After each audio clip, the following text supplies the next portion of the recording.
How well you wait in this season of waiting literally will determine your next level. If you're believing God for promotion or for a lifting or whatever it may be, what you're doing in this season determines so much more than you can ever imagine. Hi, I'm Stephanie, and welcome to my channel. This is a space where we have honest conversations about things that will help you to become the woman that God is calling you to be.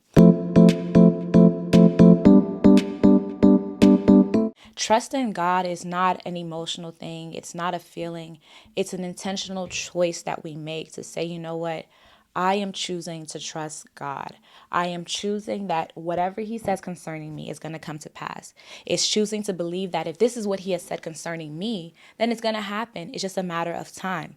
And again, when we think about this aspect of trust, the Word of God literally tells us, trust in the Lord with all your heart and lean not on your own understanding. In all of your ways acknowledge Him and He will direct your path. God is not asking you to trust Him with some of your heart. It's with all of your heart. That means every part of your being, your mind, your will, your emotions, everything that makes up your soul, even your spirit is meant to come to a place of, I trust God. I trust Him with everything concerning me. But sometimes we can say that we trust Him, but our actions don't show it. We can say, God, I'm trusting that you're going to come through in my health, or you're going to come through in my marriage, or you're going to come through in my family, or you're going to come through for me in my place of work and school, and the list can go on and on. But then the reality is that when a test comes, what you default to and what you go back to lets us know what you really trust in.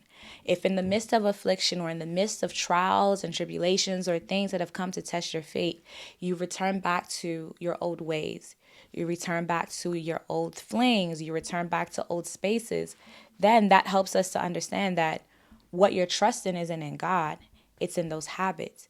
It's in those things that God has been trying to bring you out of. And that's the question to ask yourself. Am I really trusting God with everything? Do I really trust Him as much as I say? Or do I only trust Him when it feels good? Or do I only trust Him when it aligns and it works for me? The second thing is understanding that comparison delays contentment. When you are so busy comparing your life to somebody else, you're looking at the nurse that is now a nurse practitioner, or you're looking at the person that just bought a new car, or the person that just bought a new house, or is doing all of these things and has shows and things lined up, and you're looking at your life and your life is not on that same level, you become discontent. And when you become discontent, it affects your ability to trust God's timing.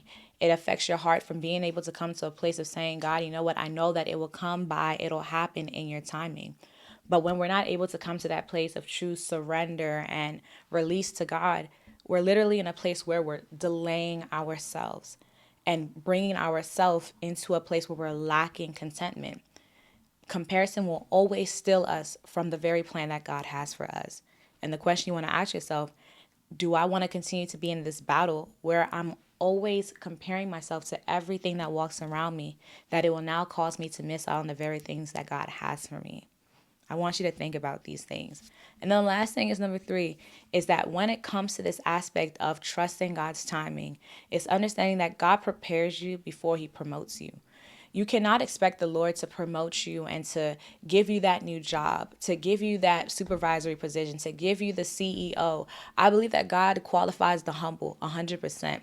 But even the humble, to some level, to some degree, was a good steward over something. When you look at the life of David, David had never been to battle before. He had never had a sword. He had never done all manner of those things. But the reality was that when it was time for him to go to war against Goliath, it wasn't because he fought with the sword that he was able to defeat him. It was because while he was in the wilderness tending to the sheep, tending to his father's flock, while he was being a good steward over that season of his life, it gave him the understanding that his ability to wrestle with lions, tigers, and bears and to tear them with his own hands and do all manner of things, it wasn't because of anything that he was doing on the field and the battlefield. It had to do with the level of trust that he built with God in the place of the wilderness, in that season when no eyes could see him, no one knew his name, and his voice was not heard, and people weren't saying that David killed 10,000. No, he was in a place where he was unseen. So many a times when we're in a place where we're trusting God's timing, it's important for us to understand that he prepares us before he promotes us. He had to work in David's heart in that season to teach him humility, to help him to come to a place of true surrender to God, so that when the time came for him to go and face a giant that would torment his people, he would be in a position to speak from a place of humility and speak and say, "Who is this uncircumcised Philistine trying to defile the God of the Israelites?" It's because he had an understanding. So when the opportunity came, because he was humble, again, he qualifies the humble, is that he was prepared based off of what he had done in the secret place. So now that he was out, it was now time for him to show that everything that he had learned in the secret place was now being put to test at this moment. And it was how he would face this moment that would determine his promotion. After he fought and he defeated Goliath, not with a sword, but with a sling and his rock, that was it. That took him out. That gave him the promotion.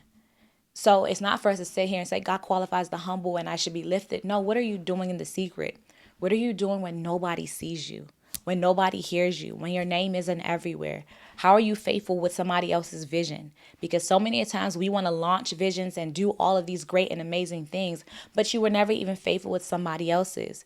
And that's the kind of culture that we live in, that is about self-service, about what I can get and what is good for me and how I feel, but never the mindset or the idea of how can I sow into somebody else's visions and dreams and work with them while I'm waiting for the Lord to lift me in due season. Did you catch that? Because I need you to understand that timing is not just about when, it's about who you are becoming. So I hope this episode helped you and gave you some insights on things to reflect on. So the question I have for you before we hop off this episode is, what is God teaching you in your current season of waiting? Sis, as always, I want you to understand that becoming her is a process, and it comes with taking one intentional step at a time. If this episode was something that really gingered you, that is your kind of thing to help you grow, then this is the space that you want to be in, where we have honest conversations that will challenge you to boss up, to step up, and to become the woman that God is calling you to be. So go ahead and hit that subscribe button, turn your notifications on, and don't miss out on the next episode, because I heard it's going to be really, really good. I'll see you on the next episode. Until then, bye.